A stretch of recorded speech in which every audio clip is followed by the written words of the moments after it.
Most women are taught that love is earned through beauty, sacrifice, obedience, or presence. But some women, quietly and without permission, unlearn this myth. They move differently. Their silence speaks louder than seduction. Their absence more intoxicating than any plea. They become a mystery, not because they are hiding, but because they are whole. This is the woman who does not need him, and yet he craves her. This craving is not simple. It is not merely sexual, not merely romantic, it is archetypal. It stirs something ancient in a man's unconscious, something Carl Jung called the anima, the inner feminine within every man. When a woman embodies her wholeness, detached from performance or people-pleasing, she unknowingly animates his inner world. He sees in her a mirror of his deepest yearning, not for possession, but for union with something sacred and just out of reach. She is no longer a woman he can predict, shape, or control. She is an invitation into his own incompleteness, a wound he cannot name, a hunger that no conquest can satisfy.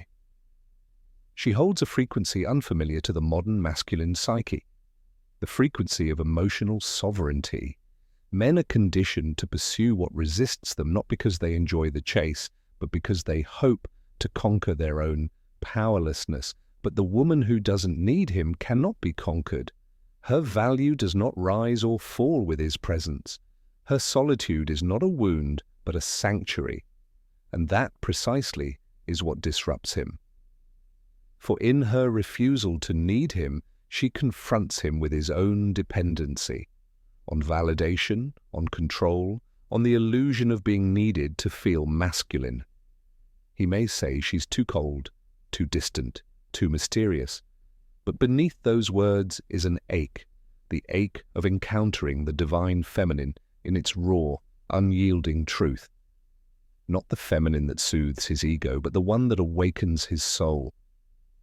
You may not even know when you've become this woman. It begins subtly. You stop explaining your worth. You stop begging to be seen. You stop reaching out just to be remembered. You let silence stretch where once you filled the void with apologies, justifications, and hope. You stop calling it strength when it's just fear, dressed as devotion. And somewhere in that stillness you meet yourself, not as a woman seeking love, but as love itself, sovereign and complete. This is not a performance, not another tactic to make him chase. That would still be need, in disguise. No, this is something else. This is the raw reclamation of power from the ruins of your unmet longing, the realization that you were never meant to shrink yourself into someone's fantasy just to be chosen. You were meant to become your own myth, a living embodiment of what it means to be untamed and internally free. Carl Jung wrote that the privilege of a lifetime is to become who you truly are. And who you are when you strip away the noise is not a role, not a mirror, not a muse. You are the mystery that cannot be named. And the more you live from that place, the more he feels the pull, not to possess you, but to understand why he feels so drawn to what he cannot define. It is not your affection he misses, it is the reflection of his higher self he glimpsed in your presence. He may not know it consciously, he may chase you with the language of regret or resentment, but underneath it all is reverence, a longing to become worthy of the woman who didn't wait to be chosen, who chose herself. And yet, this is where the story turns inward again, for this is not about him. It was never about him. He is only a character in your becoming, a mirror, a teacher, a threshold. You are not here to awaken his depth. You are here to remember your own, to return to the parts of yourself you gave away for breadcrumbs of attention, to rewrite the scripts that told you you were too much, too wild, too independent, too quiet, too intense. You were never too much. You were simply not willing to be less. The moment you stop needing him to validate your worth, you become something far more powerful than desirable. You become sovereign. And that, more than anything, unsettles the ego of a man still ruled by unconscious hunger.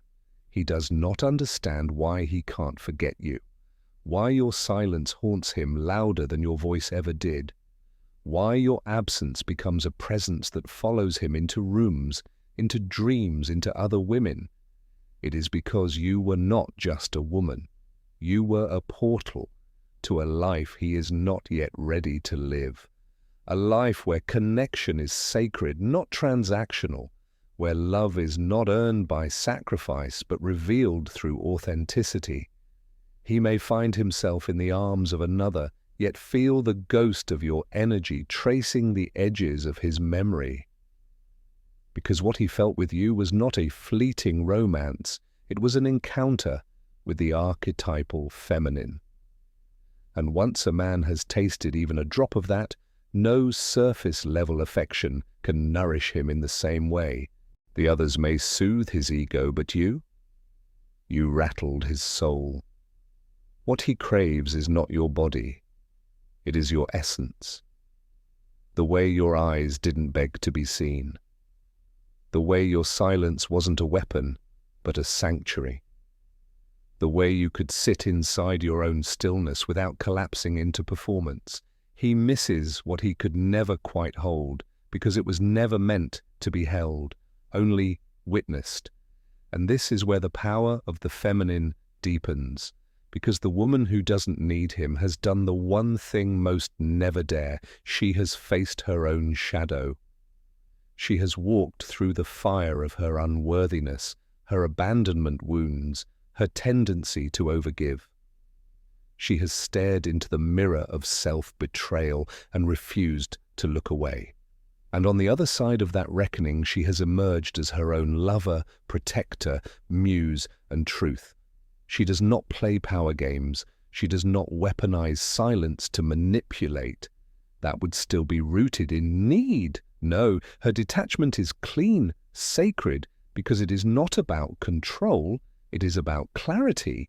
She is not punishing him by withdrawing. She is simply no longer leaking energy where it is not reciprocated with reverence. Carl Jung taught that what we do not bring to consciousness appears in our lives as fate.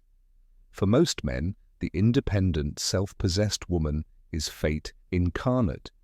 She represents the feminine they rejected in themselves, the intuitive, the emotional, the vulnerable. She is not safe in the way the ego desires, but she is true, and truth is never tame.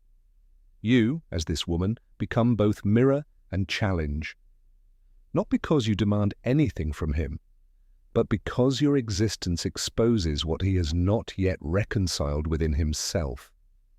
He may say you are hard to love. What he really means is that loving you requires him to grow. To love a woman who doesn't need you is to confront your own dependency on being needed. And for many, that is too high a price, so they turn away. But they never truly forget, because your presence wasn't about seduction, it was about remembrance, a reminder of what it feels like to be in the presence of someone who is not performing for love, but living as love. This kind of woman doesn't ask for closure. She is the closure. Her silence isn't empty, it's full of boundaries. It says, I know my worth. I will not bleed for breadcrumbs. I do not chase what dims my light. And in that silent knowing, she commands more power than any scream ever could. The man who truly sees her, who is willing to meet her at her level, does not approach her with conquest. He approaches with reverence. He does not fear her wholeness. He is inspired by it, because he has met his own shadow, held his own grief, and understands that love is not about filling a void, but about witnessing another without needing to consume them. But this script is not written for him. This is not his transformation. It is yours. You were not born to be understood by everyone. especially not by those who only understand connection through control. You were born to be felt, deeply, mystically, unforgettably, by those who have the capacity to meet you without needing to fix, change, or cage you. The journey to becoming this woman is not without pain. It requires leaving behind the girl who begged, the one who shrank herself to fit into a man's half-formed idea of love. It requires grieving the parts of you that once believed survival depended on being chosen. And in that grief there is a rebirth into sovereignty, because once you stop fearing the loss of a man, you begin to embody a magnetism that cannot be manufactured. You are no longer driven by desperation, but by devotion to your own truth, to your inner freedom, to the life that unfolds when you stop abandoning yourself for proximity to someone else's love. And when you live from that place, he feels it. Whether he admits it or not, whether he returns or not, he feels the shift, because feminine energy, once reclaimed, reverberates like thunder through the unconscious of every man who ever mistook you for ordinary. You were never ordinary. You were just unfinished. And now you are becoming legend. A legend is not built in comfort. She is carved by fire, by silence, by the long aching walk back to her own heart. She is made in the dark, where no one claps and no man watches, where the applause of others is replaced by the sound of her own soul whispering, "You're finally home." To become this woman, the one who no longer orbits a man's attention like a forgotten moon, is to step outside the collective conditioning that teaches women to be palatable, to be sweet, to be less threatening, to smile when they're bleeding, to stay when they're starving for love. And yet, there are some who choose exile over performance, solitude over betrayal.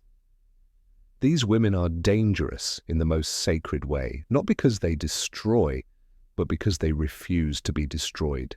Carl Jung said, "You are not what happened to you, you are what you choose to become."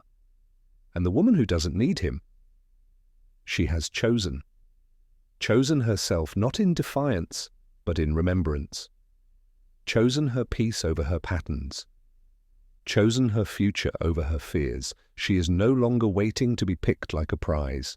She is the tree with roots deep enough to weather any storm. And if he wants shade, he must come in respect, not conquest. But the world does not always reward such strength. There is a cost to this clarity.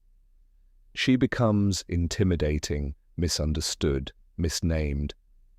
Some call her cold, others call her a narcissist. But what they are really seeing is their own projection, their fear that if a woman can love herself without permission, they no longer hold power. Her refusal to depend on their approval dismantles their illusion of control. It threatens the ego, especially the male ego, which so often conflates being needed with being valuable. What he truly craves is not dominance, but connection. Yet he doesn't know how to receive it without needing to own it. And so, when he meets her, the woman who doesn't chase, doesn't cling, doesn't collapse into him. He is both enchanted and unsettled. She does not reflect the parts of himself he wants to see. She reflects the parts he has yet to own, his vulnerability, his uncertainty, his spiritual longing. Her independence whispers to him, "I'm not here to complete you. I'm here to remind you that you were never broken." But if he hasn't done the work, he cannot hear her. He only hears rejection, only feels distance. He wants her fire, but not the responsibility of warmth. He wants her truth, but only in fragments he can manage. And yet, he will not forget her. No man forgets the woman who chose herself over him, because she becomes more than a memory. She becomes a myth, a symbol of what is possible when a woman stops abandoning herself for love. A story that replays in his quiet moments, when the noise fades and the soul begins to speak. She haunts not with malice, but with meaning. She is not the one who texted 10 times, begged for closure, or waited by the phone. She is the one who felt the absence, acknowledged the ache, and still walked away. Not because she didn't care, but because she finally did, for herself. The woman who doesn't need him is not emotionally unavailable. She is emotionally honest. She is the product of years spent healing, shedding, confronting. She has done her shadow work, met the little girl inside who once thought love meant proving her worth, and whispered to her, "You are already enough." That is why she radiates a presence so rare it feels untouchable. She is no longer grasping, she is no longer performing, she is simply being, and that beingness holds a gravity that pulls without effort. The more she lets go, the more he feels the pull, because she represents something he cannot name, something no other woman dared to embody in full. Not need, not chaos, not fragility, but wholeness. A wholeness that doesn't require fixing, saving, or being explained. And in a world where men are raised to be needed but rarely taught how to truly love, she becomes the mystery that both invites and eludes them. She becomes the symbol of freedom they didn't know they wanted and now can't stop longing for, but she is not waiting. She has stopped waiting for someone to arrive and begin her life. She no longer wears suffering as proof of loyalty. She has stopped mistaking attachment for love. She knows now that real love never asks you to betray yourself to keep it alive. This is not bitterness, this is not rage, this is clarity. The kind of clarity that only arrives after you've walked through your own fire and chosen to rise instead of return. And when he sees her again, if he does, she will not be the same woman he left. She will not plead, perform, or punish. She will simply stand there, whole, complete, unbothered. And in that moment he will feel it, the full weight of what he lost when she stopped needing him. The tragedy for him is not that she left. It's that she transcended the version of herself who once waited. The woman he returns to is not the one he abandoned. She has become something else entirely. And that transformation is irreversible. He may try to reopen the door, not out of love, but out of a longing to return to the dynamic where he felt powerful, where her neediness affirmed his worth. But the door he once walked through no longer exists. She did not simply close it, she rebuilt the house. Every brick formed from self-respect, every wall etched with sacred solitude, every window facing inward first. Because she has learned, when a woman stops needing a man, she doesn't lose love. She discovers it in purer forms, in the stillness of her own breath, in the calm that follows clarity, in the sacred ache of her own soul, finally speaking louder than her fears. And this kind of woman, the woman who is no longer ruled by craving but guided by her own compass, becomes a lighthouse to others. Not because she tries to be, but because the energy of a self-possessed woman is impossible to ignore. It exposes the smallness in others. It stretches them. It confronts them with the question, what part of me am I still abandoning in the name of love? She does not need to speak much. Her energy carries a language older than words. It says, I do not chase. I attract by truth. I keep by alignment. I release by instinct. And those who come to her will either rise or retreat. There is no middle ground, no performative affection, no half-measured efforts. Carl Jung knew this polarity well. He spoke of the anima and animus, the unconscious feminine within men, and the unconscious masculine within women, and how, until we integrate these forces within, we are doomed to project them outward in relationships that hurt and confuse. But once a woman unites with her own inner masculine, her structure, her protection, her discernment, she no longer seeks a man to complete her. She seeks only resonance. And that's the true mystery. That the woman he once felt so sure of has become unknowable, not because she hides, but because she has expanded beyond his framework, beyond his expectations, beyond the narrative he tried to write for her. She is no longer the character in his story. She is the author of her own. And when a woman becomes the author, the pen is no longer held by fear. It is held by truth. She doesn't write tragedies for herself anymore. She doesn't romanticize chaos. She doesn't confuse intensity for intimacy. She doesn't stay where her nervous system is punished for loving. You, listening now, if you feel this story in your bones, you are either already that woman or you are becoming her. Maybe you're still in the middle, still grieving the version of you that gave too much, stayed too long, waited too quietly. Maybe you're still detoxing from the dream he sold you. That's okay. Becoming her is not a performance. It's a process. It's the slow shedding of identities that were never yours to wear. The daily discipline of coming home to yourself again and again, especially when the silence feels louder than his absence, but eventually, and without fanfare, you cross a line. You wake up one morning and realize his name no longer stings. You don't fantasize about closure.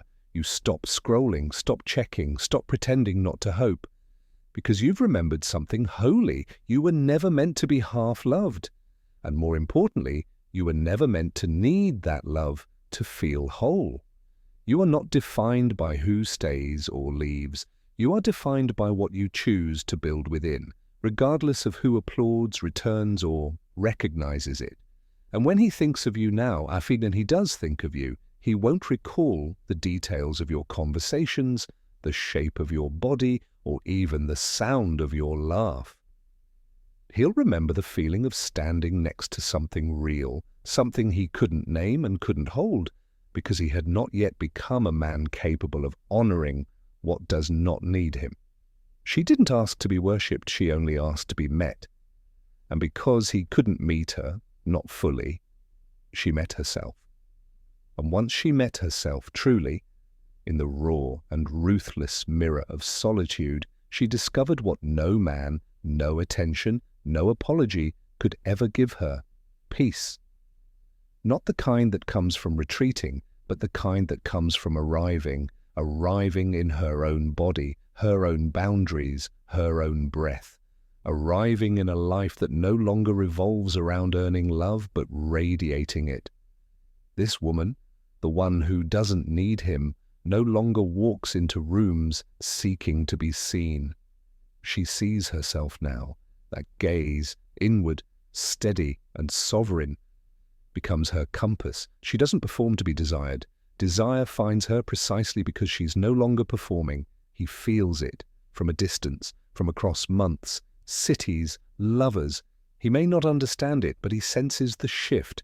The signal has changed. The old door, the one he used to walk through when it was convenient, it's gone. In its place, a gate.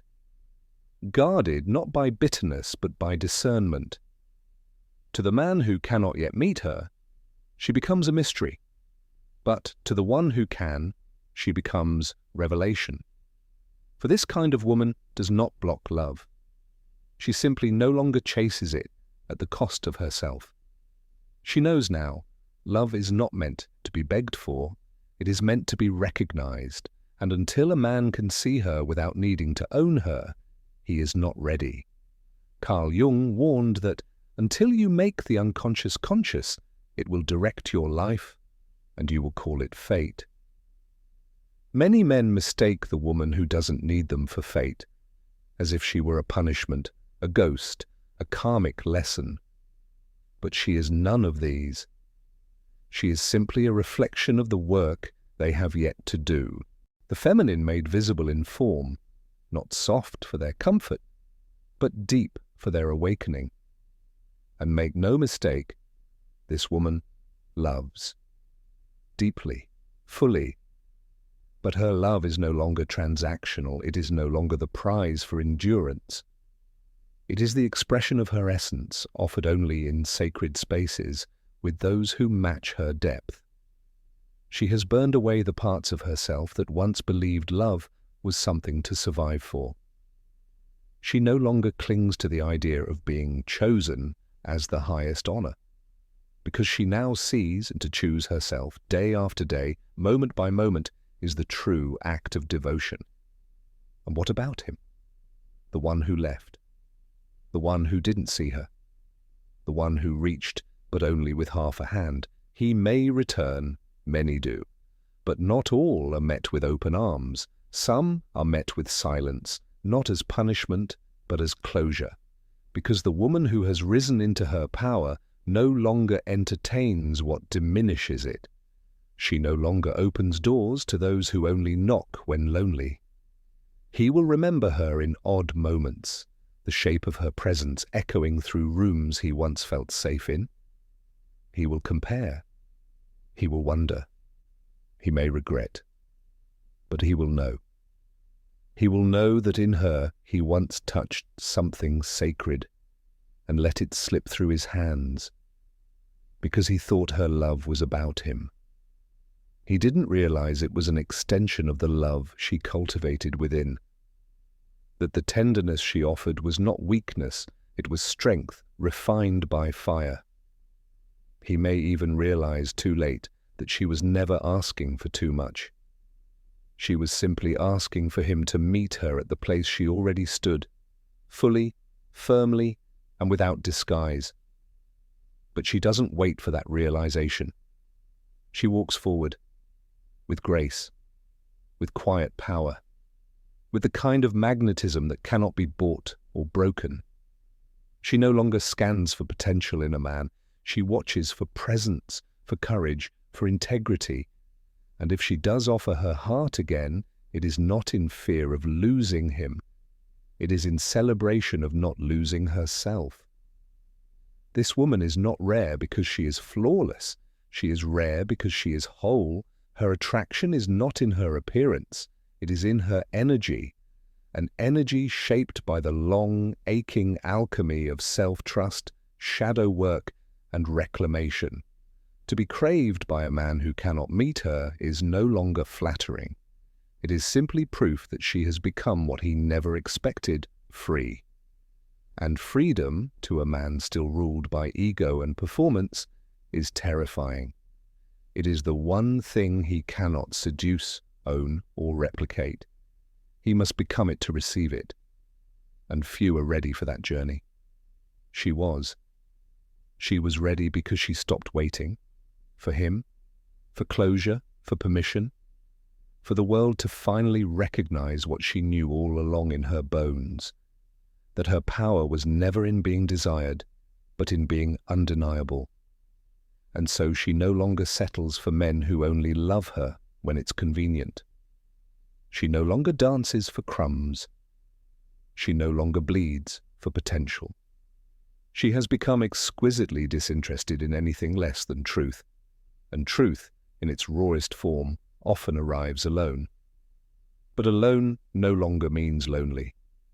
It means sovereign, rooted, whole.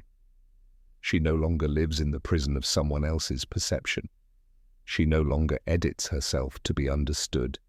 She is no longer afraid to be misunderstood either.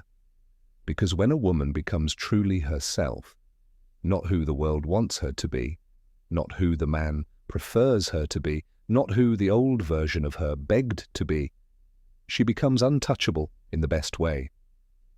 Carl Jung wrote that your vision will become clear only when you look into your heart. Who looks outside dreams. Who looks inside awakens. She has awakened. And the man who craves her now, he's not craving attention. He's not craving sex. He's craving access to the frequency of a woman who no longer bends to the illusion of being enough. A woman who radiates from the inside out. A woman who can walk away, not because she doesn't care, but because she finally does, for herself. This is the paradox of feminine power. The less she needs him, the more he feels drawn. Not because she manipulates, but because her energy now speaks a language that only the soul can hear. She moves without desperation, speaks without justification, waits without expectation. She is no longer chasing, she's choosing. And in doing so, she becomes the flame that does not flicker for attention. She burns steady, bright, with or without him. The men who approach her now feel the difference. They either rise to meet her from their own healed masculine, or they disappear, unable to withstand the intensity of a woman who refuses to beg, shrink, or perform. Her very presence is a filter. Her truth, a flame that scorches the false. She does not need to say much. Her silence is its own sermon. To the man who is still ruled by his ego, she is a threat, because her power does not depend on his presence.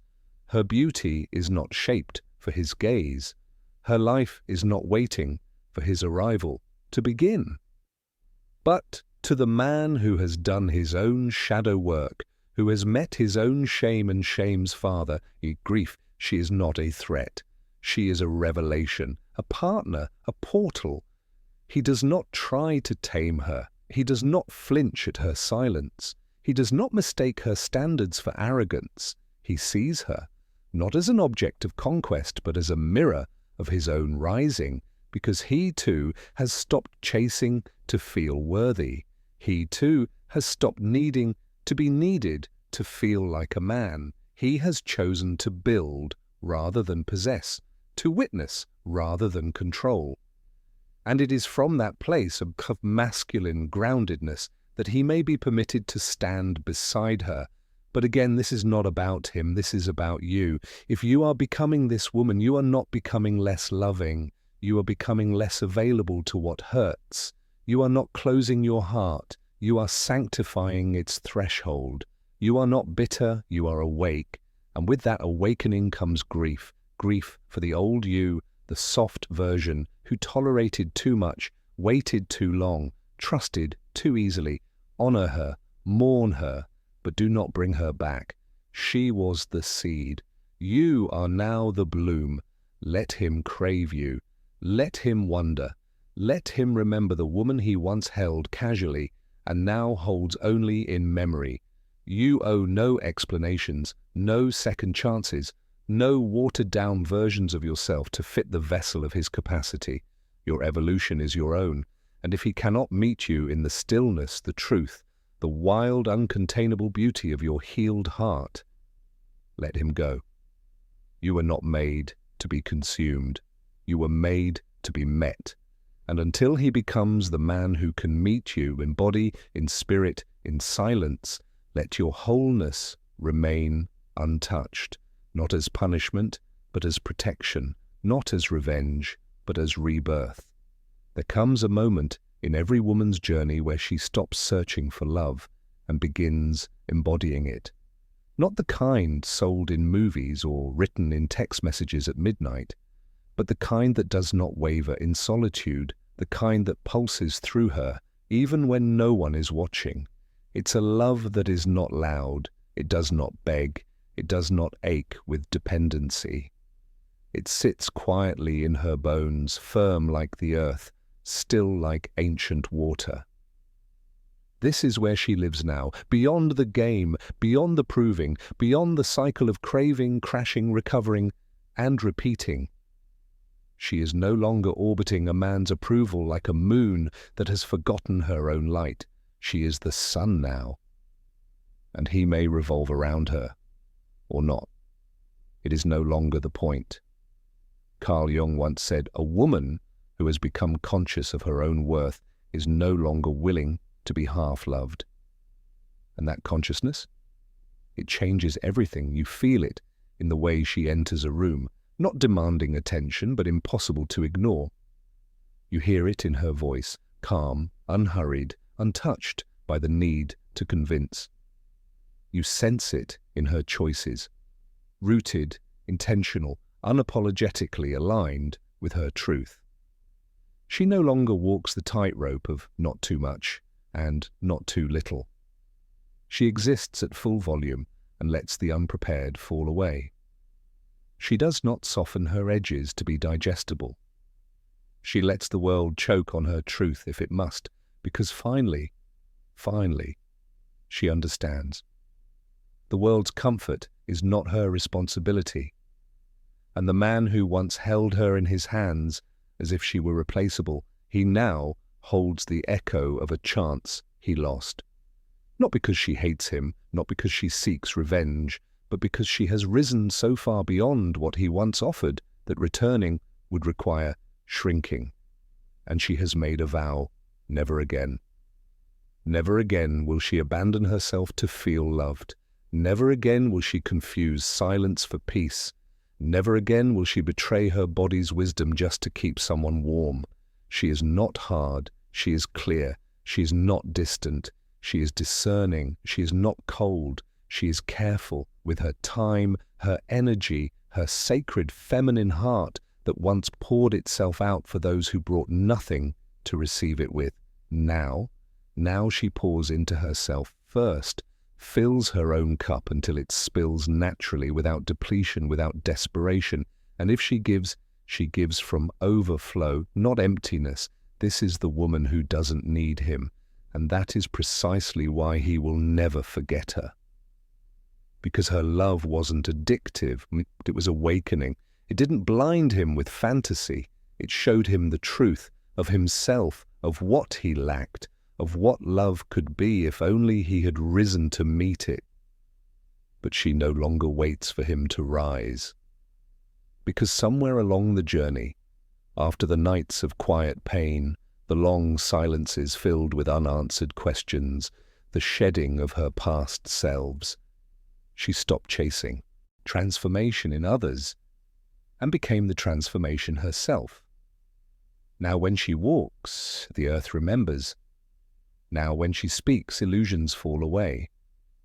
Now when she loves, if she chooses to love again, it is not from lack, but from liberty. The man who is ready for her will not need to be chased, fixed, or convinced. He will not tremble at her power. He will not flinch when she says no.